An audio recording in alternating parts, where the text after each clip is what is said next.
When you get it, read it. When you get time, go home and read Daniel 5th chapter. The Bible said, how did they celebrate what they had? By having party. By celebrating party. And the Bible said judgment fell on all of them.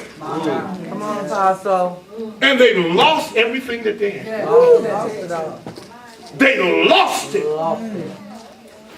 All of a sudden, they looked up and their handwriting was on the wall. God said, you know what, I'm getting ready to destroy all this. I'm getting ready to take the whole kingdom. Y'all want to party at my expense. Y'all want to kick it. I gave you the kingdom. Here, God gives them the kingdom. And instead of them, when God gave the kingdom, rejoice. That's why I tell my leaders, I tell pastors everywhere, these pastors tell, I said, if they bless you in the ministry, you better take that, make sure you use it for ministry. You better not be partying. You better not be kicking it with what God has given. Because guess what? God will take everything that you take and He will destroy it.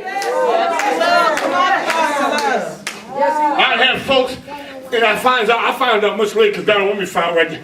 I had folks come to people on behalf of the apostle and say, this is for apostles ministry. Bless him, give him this $200.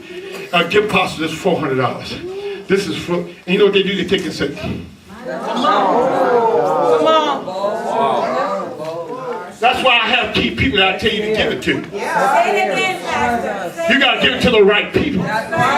See, you give it to people, they take it. Or I've had people take it and then they split it. They take it and I'll give them this and I'll keep this. Amen. I'm gonna give him something. You know, I can't do that because he'll come back. Let me hear, Apostle. You're supposed to give it all. The Bible said that they took what was supposed to go to God. Yes. And God began to bring judgment on. Look at your neighbors. Don't let judgment come on you. Let me finish our story. The Bible said the man that had the two sons, the young man, he wanted his portions of goods. He wanted them. I don't work. I got a right. See, this is the thing that I want to deal with. You got to be careful about what you think you got a right to. Amen. You better preach that, Apostle. I'm going to give you scripture. Come on. You have to be careful. You got to be careful. What you think you have a right to. Come on. This man felt like I worked for it. I got a right to it. Now watch this.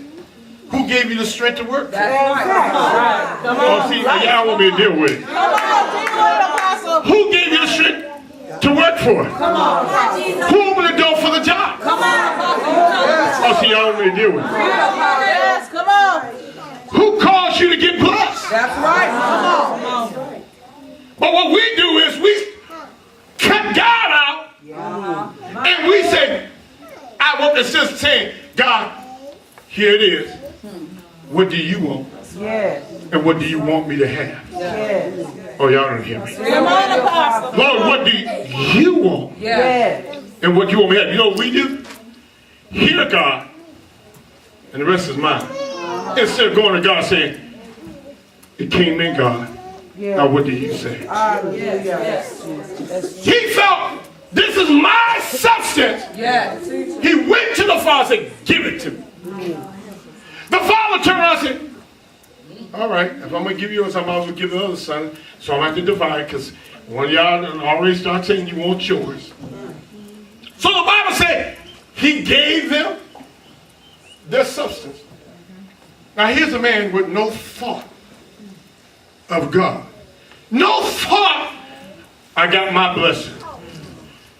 The Bible said he goes because, see, when you start realizing that you're a steward and everything you have, we're talking about the child of God. I'm not talking about the sinner. Come on, say that. I'm talking about the child of God. Everything that we have, the Bible said the earth is the Lord's and the fullness thereof.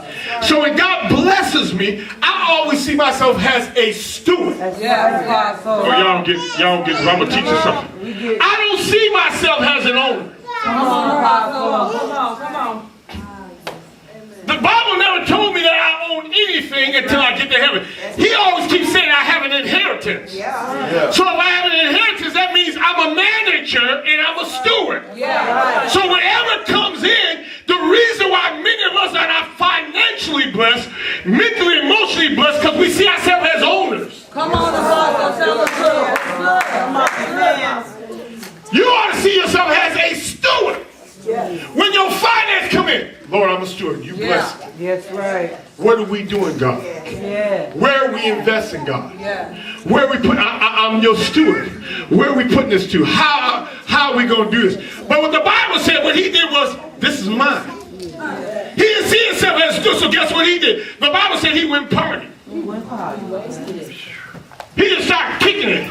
This is mine. I don't work for it. I own it. This is why a lot of times why God doesn't favor us and blesses us and takes us to the next level, because we don't see ourselves as stewards. And then I get people that be around me, they'll get mad because I operate like a steward. I don't care what comes in. I'm a steward. I don't own it. That's right, Apostle. I'm a steward. Every blessing that God blessed, the car, house, apartment, shoes, everything, I'm a steward. I cannot treat it any kind of way because God has favored me in it. And I want some more what he got. Amen. This is my money. Come on. And I want it now.